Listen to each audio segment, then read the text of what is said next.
All right, as I said, we're going to talk a little bit about the role of open source software and DevOps and the Internet of Things. So help me welcome to the stage Kate Stewart with the Linux Foundation, and then from Intel and the Open Connectivity Foundation, Dave Brenner. All right. First of all, thanks for joining us. This is a really interesting topic. Dave, as you and I discussed, we don't really have time to do it justice here, but we're going to try to hit some of the highlights, and we can continue this later at Threadgills if you'd like to join us there. So give us an idea of today, what is the state of open source as it relates to IoT, and then what are your organizations doing to further that adoption? If you don't mind, I'll go ahead and start. And good morning to everyone. Thanks for the opportunity to speak with you today. As Sean mentioned, my badge says Intel, but I'm here on behalf of the Open Connectivity Foundation. And what we're doing is dovetailing very nicely into, I think, some topics that you've already heard here this morning on the impact and importance of software and software development and standards in IoT for interoperability. And that very much is the charter of the Open Connectivity Foundation, or OCF as I'll call it for the remainder of the discussion here.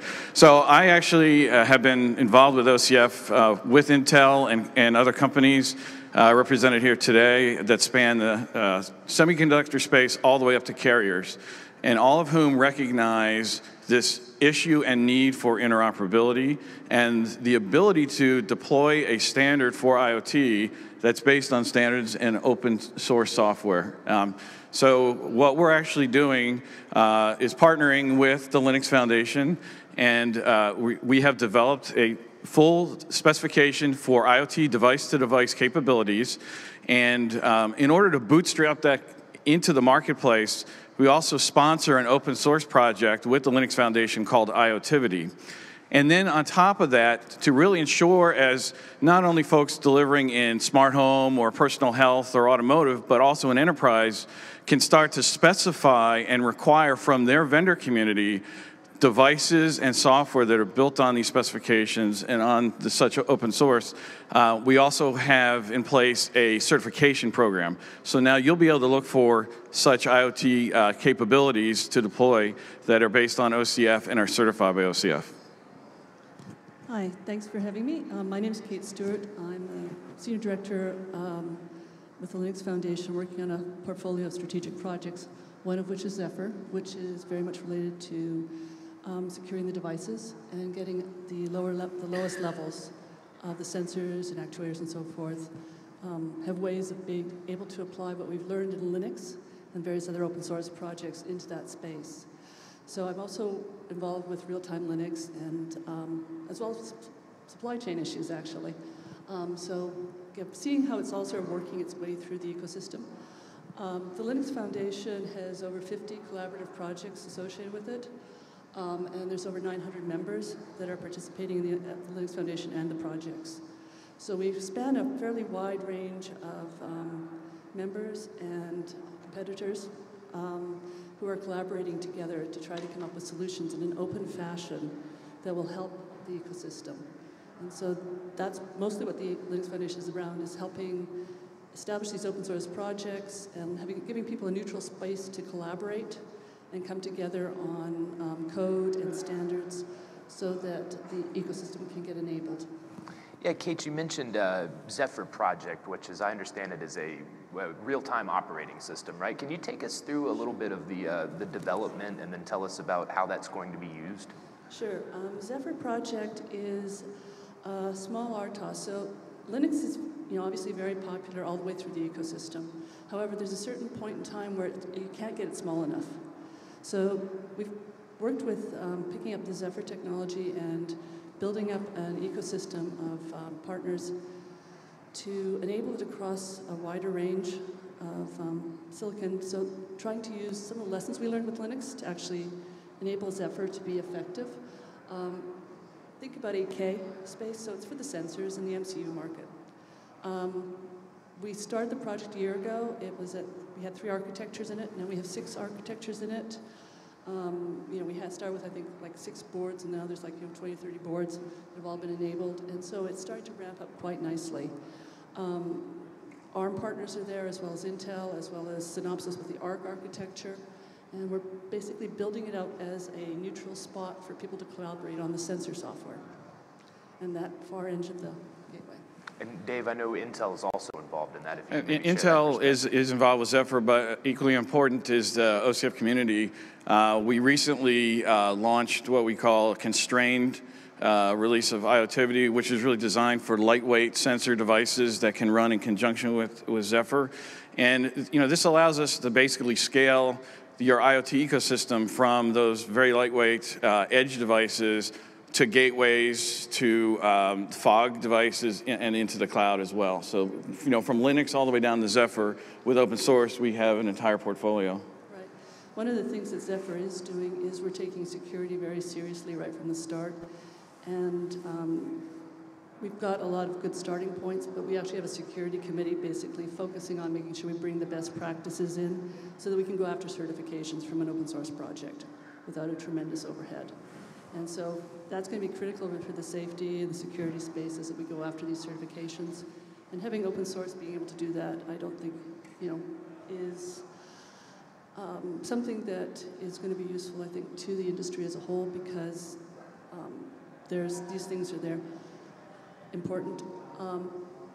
We've got various members now starting to participate who have expertise in interesting domains, specifically the updates, the firmware updates, the security updates, and we have to look at this whole enterprise ecosystem as once you've actually got software there and you want to update it all the way through, bugs happen, updates have to happen, has to be secure communication, all these things have to be effective for us to start to trust. All right, and we're going to get back to buggy apps here in a second, but you've both mentioned it, and all of our other speakers have mentioned it today. Interoperability, big issue. Standards, big issue. So from a macro level, what we're talking about here is fragmentation and how it's a hindrance to this development of the IoT ecosystem. So if we bring in open source as a way to address fragmentation, it seems like there's a little dissonance there, right? If the problem's fragmentation, let's bring in more stakeholders to solve it that way. So how does that dynamic work? Well, from an OCF perspective, we want to ensure that the two needs, that is interoperability and open source, can fit together very well, which is exactly why when we founded OCF, we said we need to sponsor an open source project, but we also need to ensure that what gets delivered by that community can meet a formal documented specification to start with. So that really helps to ensure that what is out there in the open source community will be interoperable. And then the work product from companies developing with the Linux Foundation and the open source projects can bring their implementation back to OCF and ensure that it is certified so that you know that it meets those standards of interoperability. Even though it starts with an open source foundation, you take it all the way through, and as a community within the enterprise space, you can be looking for vendors in your RFPs that start to say, hey, we want to ensure, as we look at deploying these IoT services, that your products carry that level of certification, as well as obviously other certifications, whether it's ISO or IEEE, et cetera. Okay. So the open source projects, in Zephyr, what's happening is we're using a technical meritocracy system. And so that's worked very well for the Linux ecosystem up till now, in the sense that you can't get your code in unless peers review it. And we're insisting there's at least 2 peer reviews. There's a maintainer structure that's emerging. And as with using that information, you are able to start getting the best of breed to actually emerge. And you're getting a lot of eyes on the code. And those eyes on the code and having the technical discussions separated from some of the more business discussions improves the quality to a large extent. And so a lot of the Linux Foundation projects are structured so that the technical decisions are separated from the business decisions. And Zephyr project has a technical steering committee that's very effective at finding the best technologies and then pulling it in.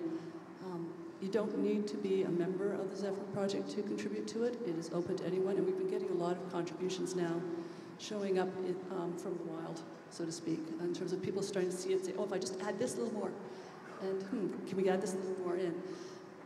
They can do other things with it. I was just at Embedded World 2 weeks ago, and we had about 3 demos we knew that were going to be going on there in various booths.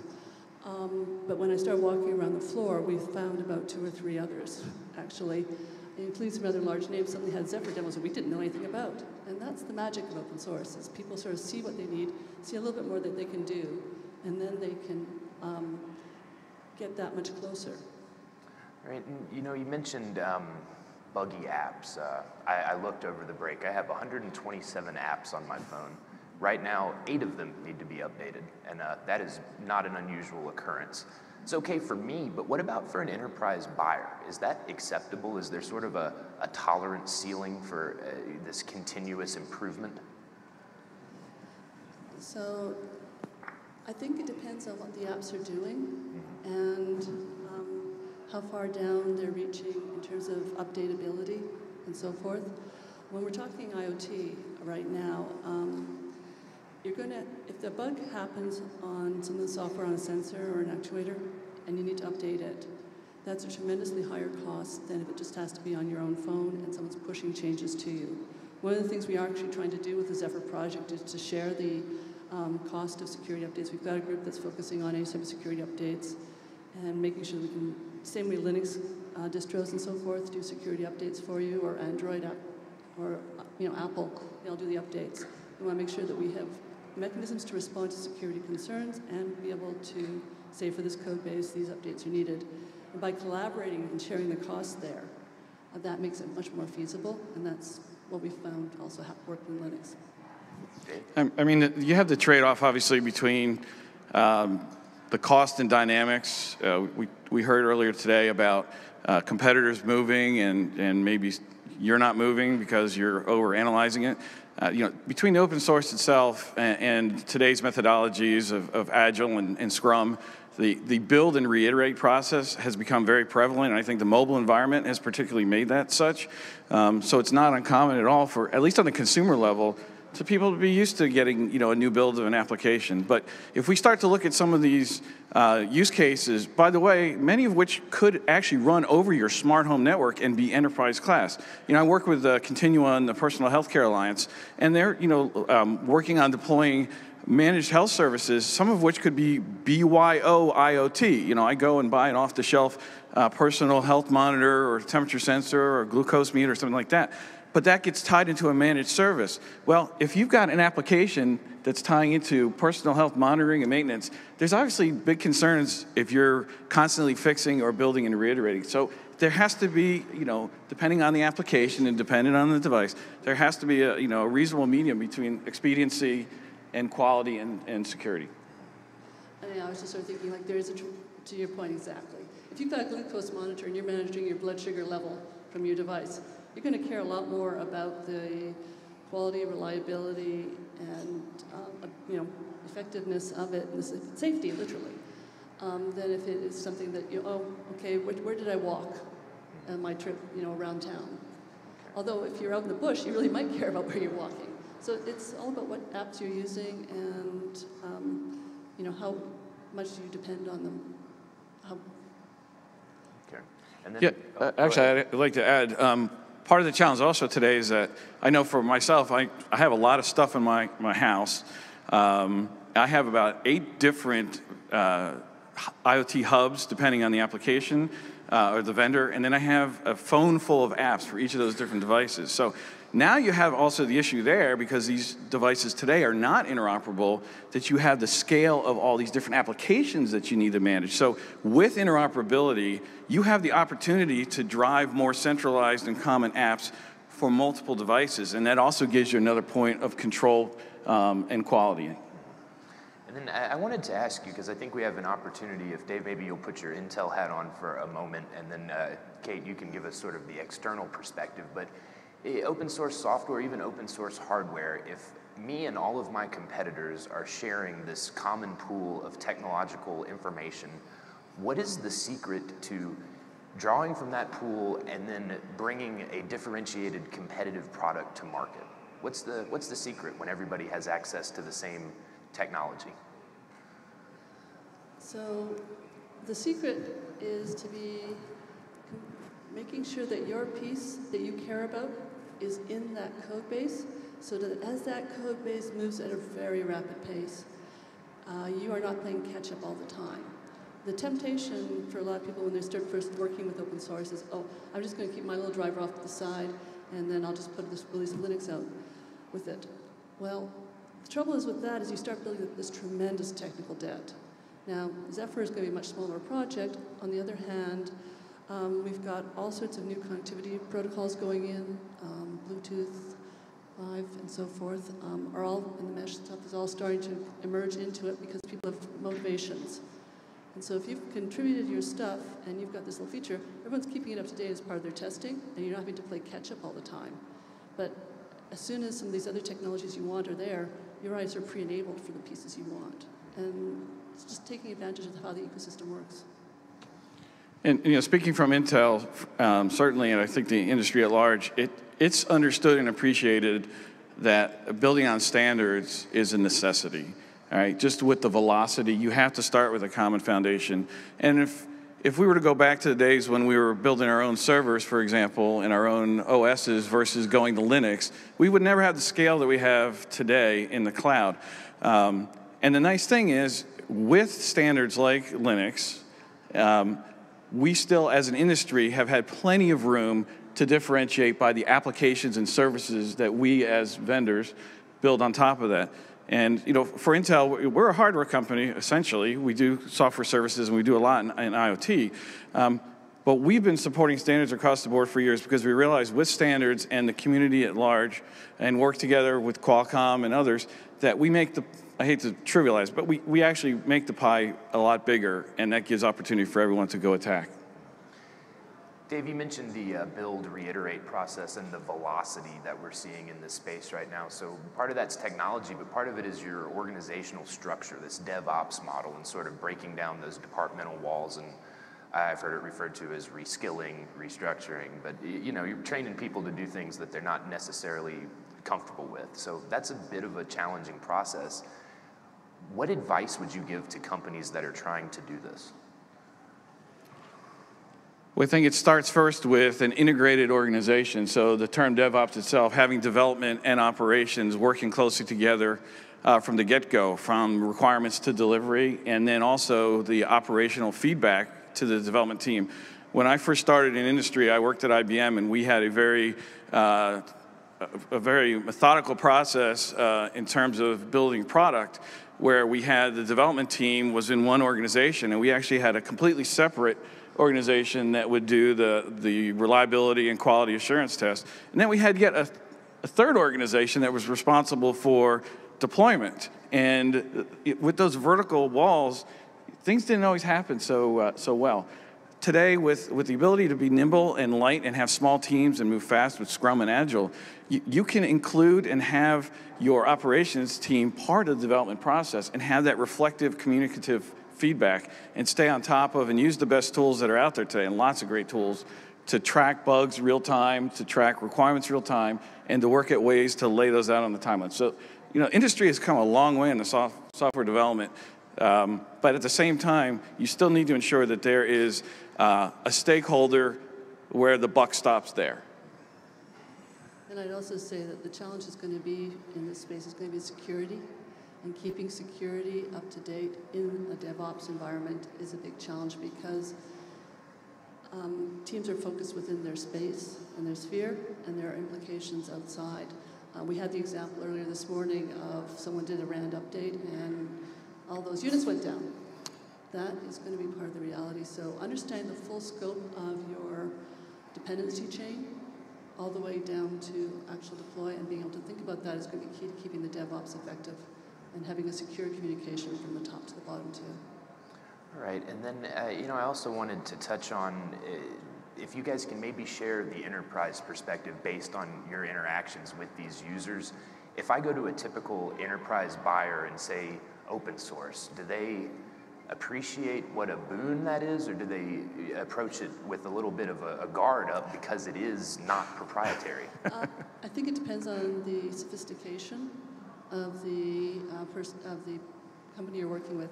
All large companies and smart startups and so forth, when they're bringing in software, they're looking at the licensing, they're looking at the security, they're reading it in. It's the same as if you were potentially buying something. It just so happens that there's less of you can do it faster, okay? And it doesn't cost as much, so the total cost goes down. But you still need to do an inbound assessment of your software before you use it.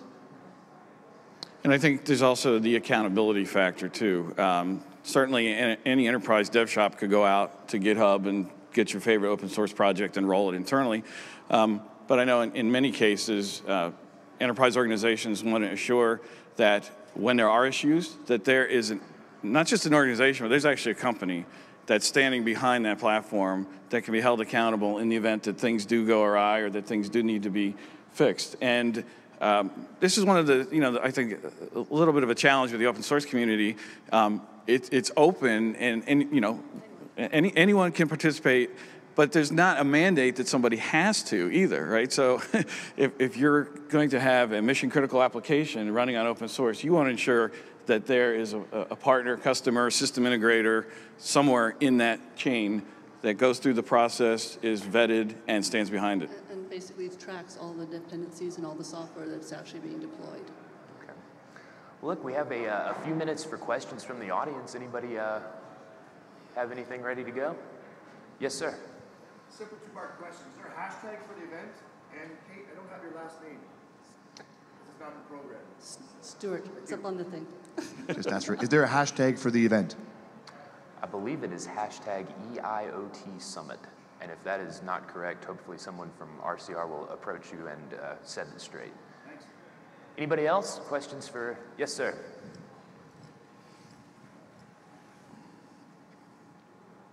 Whichever way you want. Yeah, I have a question about the Lifer project that you mentioned.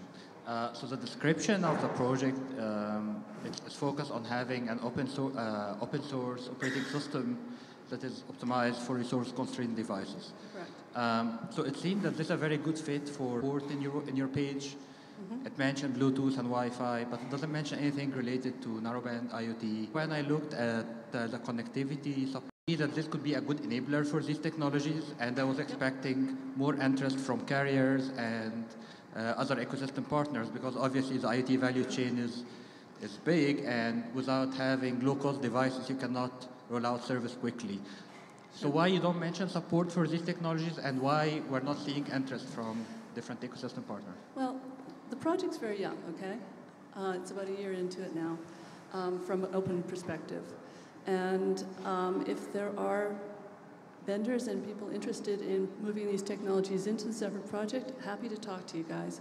No question at all. It's open, like I say, it's an open project. If you can see a way to help build your own business cases by take advantage of some of the other things that are there, but also add this feature, that's what open source is about.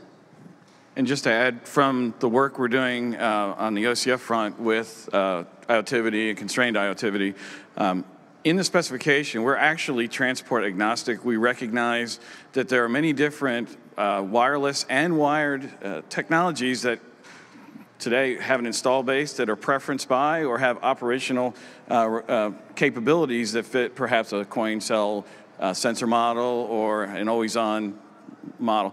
So we did not want to constrain the work that we're doing to any particular transport type. That said, then, that leaves it back up to the open source community themselves and the members who have maybe different physical transports, whether it's a 5G NB-IoT or a PAN radio, for that matter, for them to step up and add the capabilities and drivers into the open source community. Yeah, so they will basically go in and, there's interfaces they have dependency on. Oh, if we just buy this a little bit more, get it in the code base, okay, that enables this part of the market for us. And that tends to motivate our current members and some of the community that's actually participating now with the project. And by the way, if I might make a plug here, when you go over to the expo, it starts at 1 o'clock, we actually have a local company, Alpha Notice, that's showing some sensor meshes running on lightweight IoTivity. And you can actually see this capability in operation on these kinds of applications. All right, well, Kate, Dave, I really appreciate you guys taking the time to share your perspective on open source and its role in IoT. And I think we're going to reset this stage real quickly, and we've got another panel discussion coming up for you on 5G and IoT. So let's hear it for Kate and Dave.